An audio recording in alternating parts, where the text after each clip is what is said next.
Now, the main insight coming out of Minsky's work and out of this very, very simple model is the main destabilising factor in capitalism is private debt.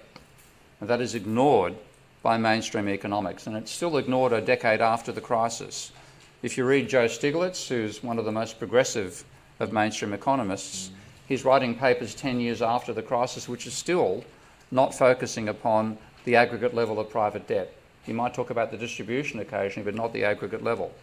And if you think again about the education most of you would have had in economics, because mainstream economics hermetically seals finance from economics, in finance what it tells you is the best situation for firms is to have 100% leverage if they can deduct interest payments from tax, as they can do. Now, what that's meant is, if you look at the historical record,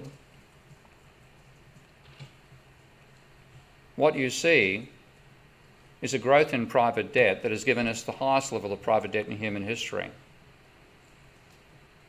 And that's happened right under our noses, even though we've collected the data. So the data, the main data I've got there is the data for America going back to 1834, and I had to hobble together some data series to do that. But the UK is the most interesting series. This is the Bank of England's own data. And you see that from 1880 to 1980, private debt never exceeded 75% of GDP.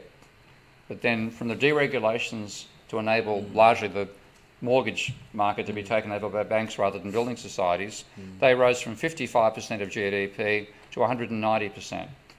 Japan gave us the prelude, hitting 220% of GDP. But we're now in the aftermath of this crisis, using America and Japan as a reference point.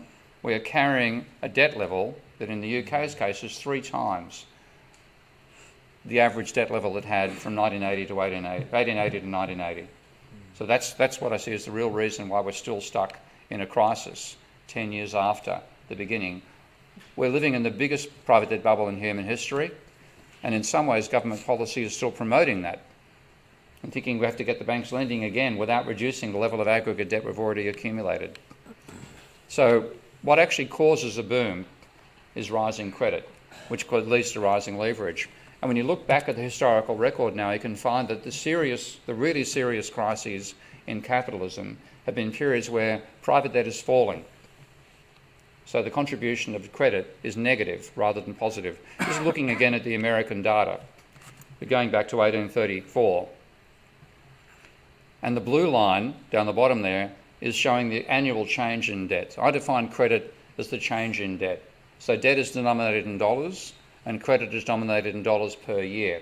And when you do that with the American data, you find that the crisis of 1837, known as the Panic of 1837, was one period where credit was negative, running at about minus 10% of GDP for that period. Then we have the Great Depression. Now, of course, we focus upon this enormous explosion in the debt ratio, but in fact, across that period of time, debt was falling. The GDP was falling faster, so the ratio blew out. Another time where credit hits about minus 10% of GDP. And the third time that happened, of course, is the recent financial crisis.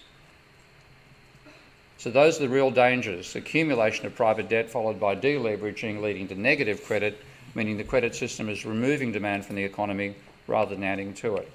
Now, crises occur with a combination of 2 factors: a high level of debt and then the rate of debt growth turning negative. And the reason it matters is that when you have a high level of private debt, you can have a reduction in aggregate demand even when credit is still positive. And I want to give an example of this as well, but my basic insight from doing the empirical work here is that aggregate demand in the economy is the turnover of existing money plus credit.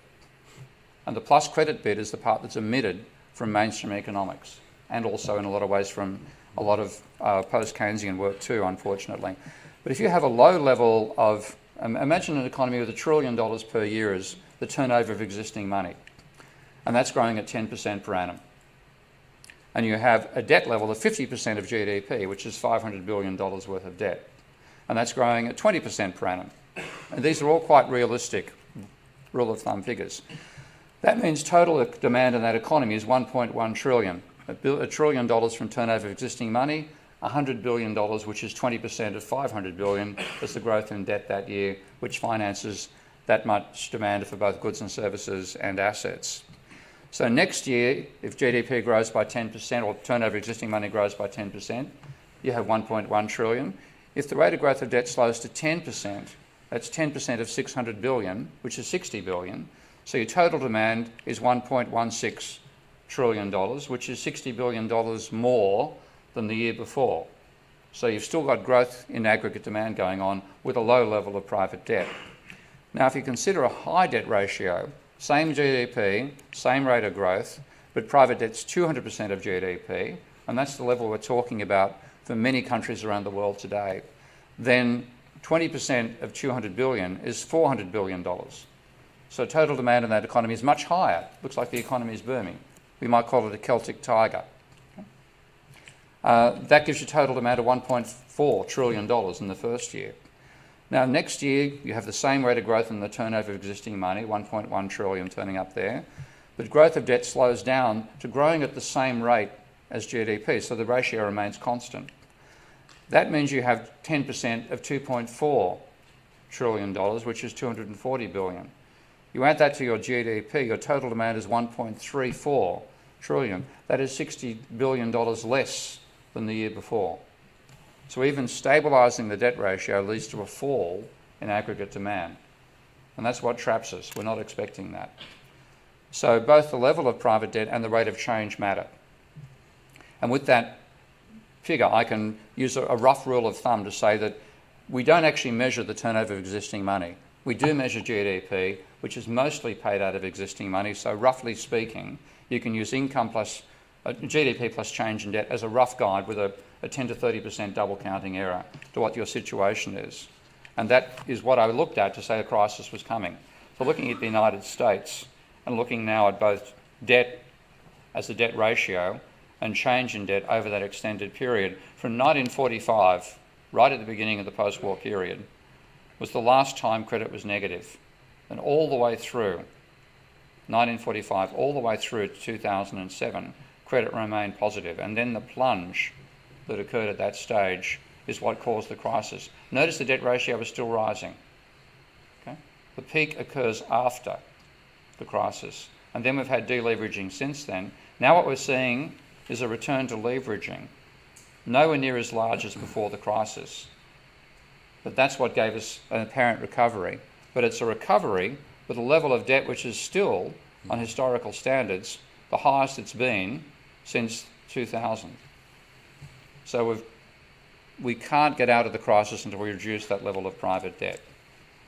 So there's negative credit. First time, the third time it's happened on a grand scale in America's history. So neoclassical economics ignores this, but this is what I find remarkable. We're ignoring what's in plain sight. Because according to mainstream economics, if you read Ben Bernanke's essays on the Great Depression, he rejects Irving Fisher's debt deflation hypothesis as an explanation for the Great Depression on the basis that debt is a pure redistribution from debtors to creditors, and therefore unless there's enormous differences in consumption propensities, there should be no impact from the change in debt. He ignored this data effectively. Now, the correlation coefficient there between change in debt and the unemployment rate is minus 0.91. That's a fair distance from zero. So this is what we're ignoring. But it's data that's in plain sight. And it was in plain sight to some extent for the 1930s as well. Equally, when you look at asset markets, and I've done the empirical work on Granger causality here as well with some colleagues in England, which I have to publish shortly.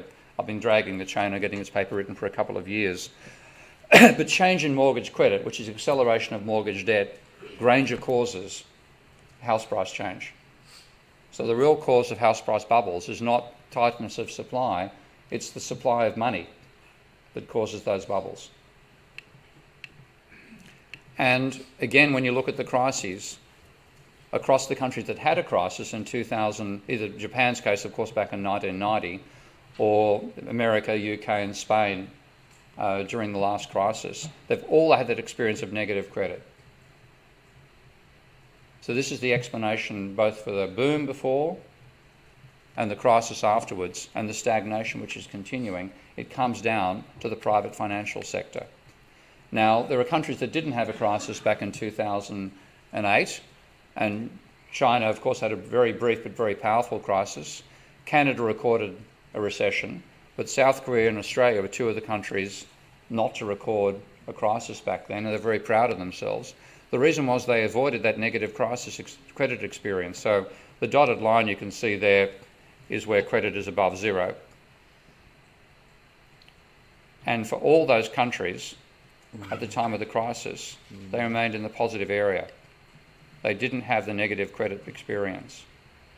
So they managed to avoid the crisis by continuing to borrow private money. Now, of course, what that's meant is they've accumulated a much larger debt ratio. So looking at those same countries and using the USA for reference, China, Canada, Korea and Australia are all running now to over 200% of GDP as their debt level. Korea's 190, but it's still pretty close. So all those countries avoided the crisis by increasing their leverage, where America experienced the crisis and its leverage level fell, but it's still at a historically high level, which is why I divide the world into two groups. What I call the walking dead of debt for those who had a crisis back in 2007, and the zombies to be, who avoided a crisis by continuing to borrow money, but their crisis has to come when the rate of growth of debt slows down. And as you can see, for many of those countries, they're starting to go through that slowdown process at the moment. So I'm expecting those countries to have a crisis in the next 1 to 3 years. So the precursors for a crisis empirically, and Richard Vague is another person I suggest you invite to speak to you here. Richard's got the weirdest last name in history. Yes. He's the most precise man I've ever met. And he established two of America's major credit card companies. He won't tell me how much he's worth. He's worth a lot. But in running a credit, the consumer credit side of his business, he got worried about the level of mortgage debt that he saw occurring in the build-up to the crisis. And he then became a critic of the extent to which we create debt in Western society. He's now running what he called the Private Debt Project. And he commissioned a study looking at all the economic crises of the last 1.5 centuries.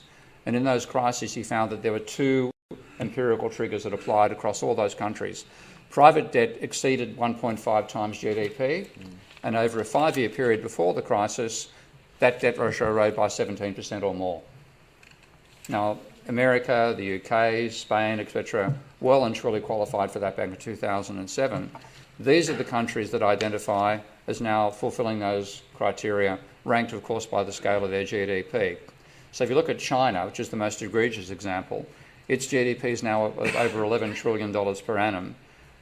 When the crisis, 5 years ago, its debt ratio was 148% of GDP.